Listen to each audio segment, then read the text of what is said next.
Você tem pretensão de ser presidente do Vasco um dia?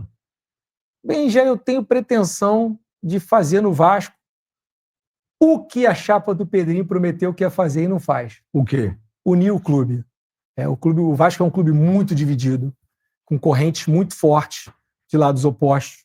Então o Vasco é vascaínos remando para um lado e outros remando para o outro, e aí você acaba ficando em círculo ali sem sair do lugar. A promessa de campanha, inclusive eu fui candidato na última eleição e retirei minha candidatura acreditando no que eles prometeram. E eu posso falar muito abertamente que comigo, as pessoas que hoje estão na gestão do Vasco não cumpriram o que trataram. Posso falar isso com muita tranquilidade. As pessoas que são as lideranças do grupo político que assumiu o Vasco, com o Pedrinho lá de cabeça, não cumpriram o que trataram. Porque o que se propunha era um Vasco profissional, um Vasco aberto, um Vasco com todas as pessoas próximas, atraindo todas as correntes políticas para dentro do clube. Porque existe gente boa em todos os lados, entendeu? O Vasco precisa, numa situação tão crítica como está, tá com todo mundo junto. Mas, infelizmente, hoje o Vasco é o clube mais fechado do Brasil. O Vasco nunca foi tão fechado. O Vasco mesmo nunca com o Pedrinho? Mesmo com o Pedrinho. Eu acho que o Pedrinho, eu costumo dizer, é até muito forte, o Pedrinho foi eleito presidente, mas não preside o Vasco, né? Quem preside o Vasco são outras pessoas. Quem preside o Vasco? O Vasco tem duas pessoas que controlam praticamente as ações do Vasco. E essas pessoas, elas dão a direção do clube. Quem são? É o Cristiano e o Alan. Quem? Cristiano e o Alan. São duas pessoas da Sempre Vasco que eu acho que hoje que são os... Eu tenho que ter cuidado para falar as coisas, que eu até gosto muito deles, entendeu? Não tenho nada contra eles, acho que eles são pessoas de bem. Mas é a verdade. Eles é que tocam a maioria das questões importantes do clube. O Pedrinho é mais um rosto que ali tem muita confiança do torcedor. Ele é realmente um cara que eu vejo nele ali um vascaíno apaixonado, que quer. Mas acho que, de repente, se ele tivesse mais ativo nas tomadas de decisões, a gente tinha alguma coisa diferente, principalmente na parte do futebol, Benji. Que as outras partes eles tocam muito bem. Eles realmente têm pessoas muito competentes na área jurídica, na área de marketing, eles sabem controlar ali a rede social como ninguém. Agora, a parte desportiva, a parte de futebol, eles são muito fracos. Sincero, o Vasco hoje é a quarta força do futebol carioca? Não. Desportivamente, no momento, sim. Mas a força e a pujança do clube... Não, mas... É diferente, diferente. Não estou falando de torcida, de tamanho, de história. Na competição... Atualmente, hoje, a quarta força do futebol carioca é o Vasco? Não sei o que você chama de força. Se for força desportiva... Força desportiva. Sim. Hoje, se você pegar os melhores times do futebol carioca, os quatro grandes, o Vasco é o último. Se você analisar time que vai disputar a próxima competição, sim. Do Vasco ontem, um 0-0 frustrante. O Vasco empatou com o Lanús em São Januário, um jogo em que fez com que o Lanús continuasse na liderança com 5 pontos e um saldo de gols a mais do que o do Vasco. O Vasco também tem 5 pontos. O Melgar venceu o Puerto Cabedelo ontem pelo Grupo G e chegou a 4 pontos. Então o Vasco vai enfrentar agora, na próxima rodada, o Lanús na Argentina. E por isso, para mim, esse empate foi muito frustrante. É claro que o Lanús é a equipe mais forte do grupo, é o adversário mais cascudo também, por ser acostumado a jogar esse tipo de competição. Mas foi um primeiro tempo, nos primeiros 15 minutos, que foi muito pegado, foi muito, digamos assim, bem competição sul-americana mesmo, faltas, o Vasco não conseguiu ter o controle do jogo.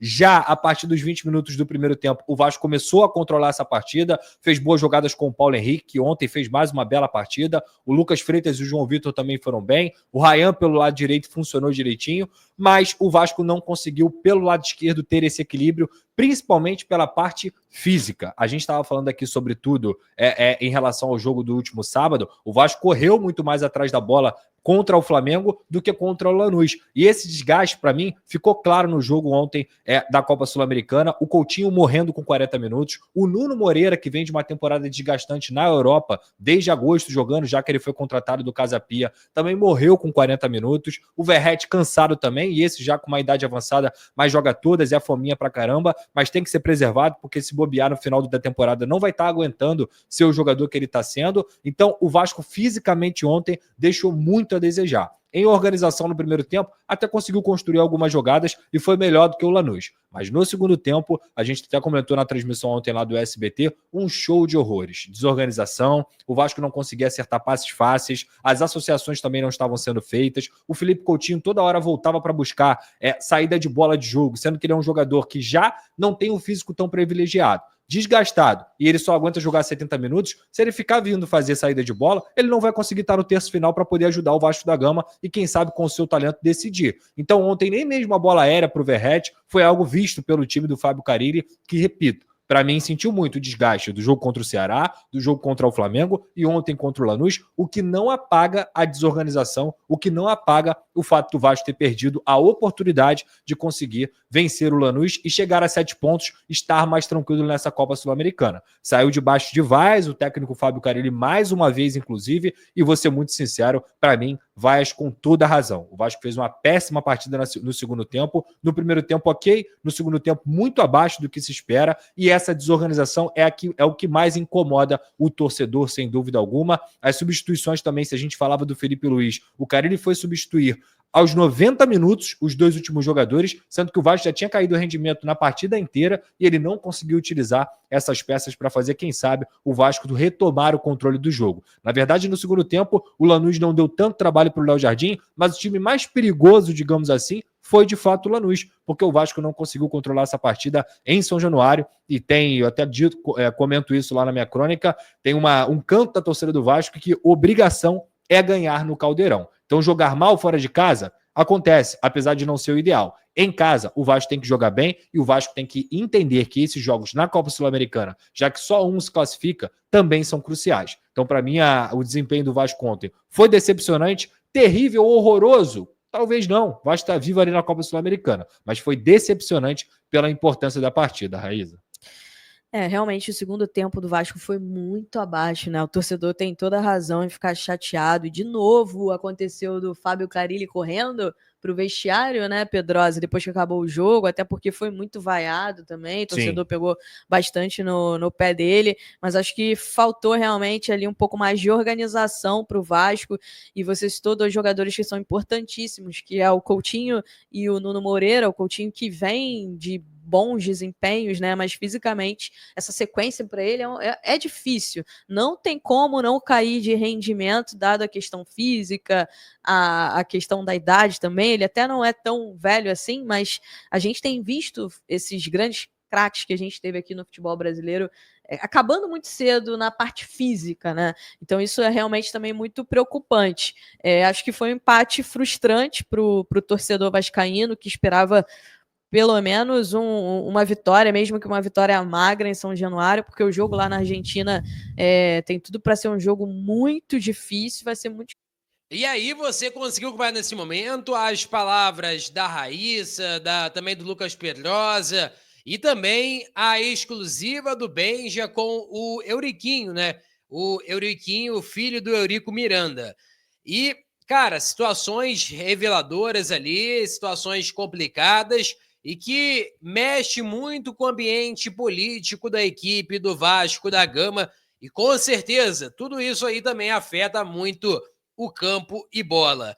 Em relação a Campeonato Brasileiro, a próxima rodada do Vasco da Gama vai ser Vasco e Cruzeiro. O jogo vai ser realizado no Parque do Sabiá, foi vendido o mando da partida, os empresários colocaram lá em Uberlândia. E só um detalhe importante que a gente não pode esquecer é que o Cruzeiro vai enfrentar hoje o Palestino do Chile. O jogo vai ser 9h30 da noite pela Copa Sul-Americana. Lembrando que o Vasco da Gama jogou na terça-feira e empatou de 0-0. Vasco e Lanús em São Januário, no caso.